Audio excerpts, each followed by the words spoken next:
Dead Island 2 is finally here after an excruciatingly long wait, and despite all of the development hell that the game went through, I found it to be a surprisingly fun time. Hey guys, it's Aidan here from Push Square, and if you fancy taking a trip to the zombie-infested streets of LA, then I've got some advice for you so that you can make the most of your time in Tinseltown. Here are 10 Dead Island 2 tips and tricks. First things first, loot everything. This will likely come naturally to a lot of you, and while it was one of the more tedious sides of the game, you're gonna want a healthy dosage of bits and bobs for the later parts of the game. So loot everything. Inevitably, there's gonna be that time when you're struggling for parts, so head into the game's menu and find the Zompedia. Here you will find out what parts are dropped by which zombies, so you don't need to go out slashing and bashing, hoping the right parts come your way. Dead Island 2 comes with a defensive ability slot that can, through the use of cards, be equipped as either a dodge or block. I personally went for the dodge as combat felt a little bit more fast paced, but the results of either the block or dodge are the same. Time it well and you'll be able to deal out a deadly execution animation, which are great ways to thin out the crowds, but also they just look awesome. The flesh system in Dead Island 2 means that the weapons you use are more important than ever. You may often be tempted to just swing away with your favourite katana and hope for the best, but when exploring Hell A, you'll come across a variety of zombie types, which may be suited for different weapons. The game splits its weapons into 4 different categories, with headhunters, frenzy, maiming and bulldozer weapons. Sledgehammers, for example, which are of course in the bulldozer category, are great for crowds of shamblers and walkers, but are useless against the more nimble runners. It isn't just mindless hacking and slashing, no, you have to hack and slash tactically here. Once you know the base uses of your weapons, it's time to start modifying. It really is a hallmark of the zombie genre to mix and match all kinds of damage types and weapon modifications, and these can really turn the tide when it comes to zombie warfare in Dead Island 2. While it really is all about making a cocktail of your choice, especially when you start to get into the zombie effects, I'd recommend having at least one weapon of each type of damage, those being bleed, electricity, acid, fire and physical damage. This means that you are really ready to start dealing out some proper damage and ready for the next point. As you delve a little deeper into the game, elemental zombies will begin to crop up more and more. These will typically be your fire, acid and electrical zombies, but there are also zombie professions, let's say. These are your firemen or your hazmat suited scientists. These varying types of zombies are impervious to their related damage types, so fire doesn't damage a fire zombie or a former fireman.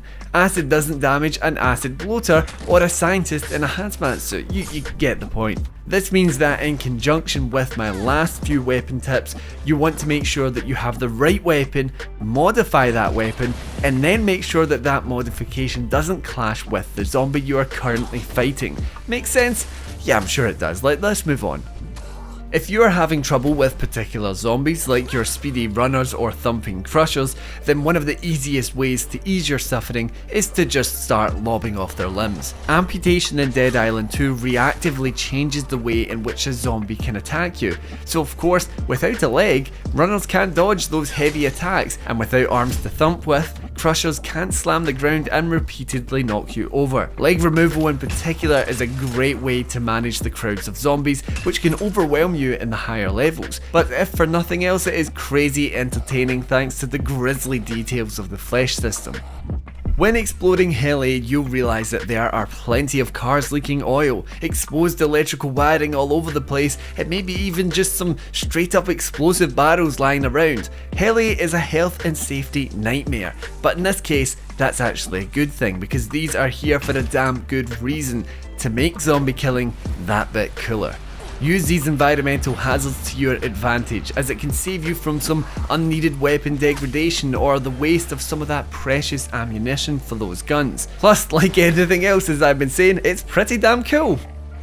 All over Hell A, you'll find plenty of inaccessible areas in need of a fuse cell to unlock them. Truthfully, I never really bothered with this when I worked my way through the campaign, but I really wish I did. You can pick up fuse cells at the traders in each of your home bases for around $1,500.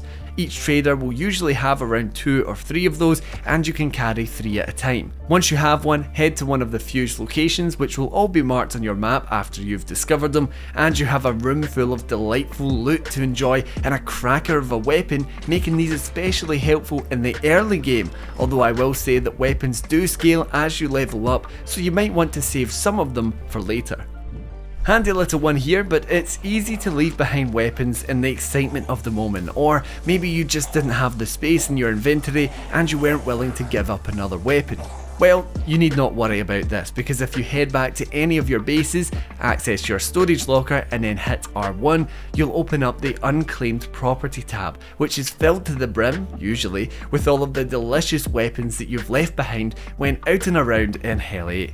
The card system in Dead Island 2 allows you to diversify your playstyle and really spice up the art of zombie killing, but it's also easy to pick a set and forget about your cards even as you discover more and more throughout the campaign. During your time in Dead Island 2, you should be keeping tabs on those card skills to ensure that you are mixing and matching the abilities in the right kind of way to maximise your efficiency. I quite like the perks that would send out concussive blasts, staggering nearby zombies, because I quite like to just run in blade swinging without a thought in the world, so these abilities sometimes gave me a moment to catch my breath and ready my weapons. But there are so many builds to be discovered in those card systems, so if that's your kind of thing, then I recommend really delving deep into that. And those are your top 10 tips for Dead Island 2. I hope you enjoyed the video, and if you did, why not leave a like? That really helps us out, and subscribe to us here on Push Square if you're in the market for more news, reviews, guides, gameplay and beyond, all within the world of PlayStation. Thank you everyone for watching, and I'll see you in the next one.